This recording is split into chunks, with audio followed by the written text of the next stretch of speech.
Welcome back to another QuickFormational. Once again, I'm Sean Pennington. I'm the CEO of Solomon IT. And this week, we're going to continue down this little train track that we've been right along, just clicky-clacking along. And this week, we're going to be talking about perimeter security. Now, that might be a obscure term to you, but let's say the word that most people know, firewall.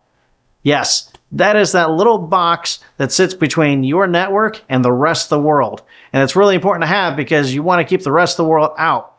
The way I explain it to my kids is that the internet is kind of like letting them roam through the darkest, gloomiest, worst streets of a city without supervision. Can you imagine going down the worst part of your city by yourself at night and then put your kids in that scenario without you next to them? And that's kind of what the internet is. You can go to a lot of places and get into a lot of really bad stuff, and you don't even know it until it's too late.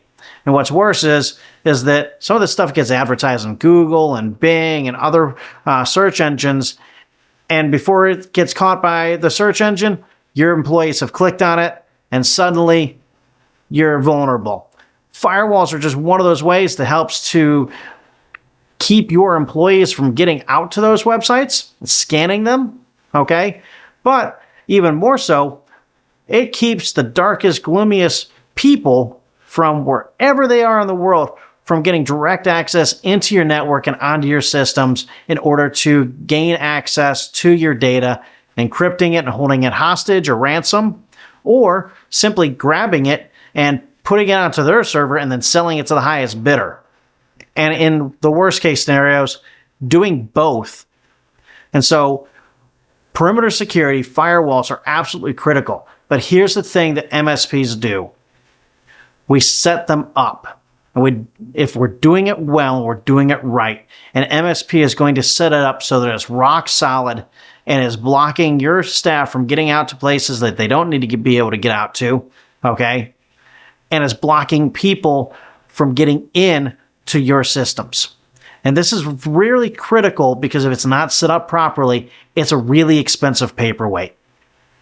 And most people don't realize it. And what's worse is you don't really have access to it. Even if you do, you don't probably know what you're looking at.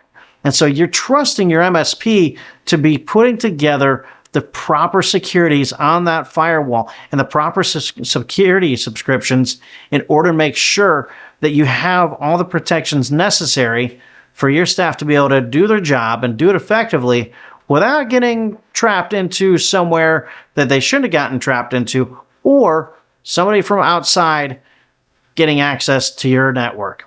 And again, it's like the darkest, gloomiest person on earth coming and knocking on your door, except if you've got a firewall, it's like having a steel door with a whole bunch of deadbolts and an access control card to get in. It's going to be a whole lot harder for them to bust through that door. But if you don't have a firewall, if your MSP hasn't put one in and put all the securities in place, it's kind of like leaving the door wide open. That darkest, gloomiest person wandering the streets, when they find your business, they're going to walk through that door because, well, it's open. And so this is part of what MSPs do is we install perimeter security firewalls to help our clients stay safe. And they're a critical function of what managed service providers do. That's it for this week. Again, Sean Pennington with Solomon IT. I'm the CEO. I don't know everything, but I sure try to pass on what I do know to you. Hope you have a great weekend.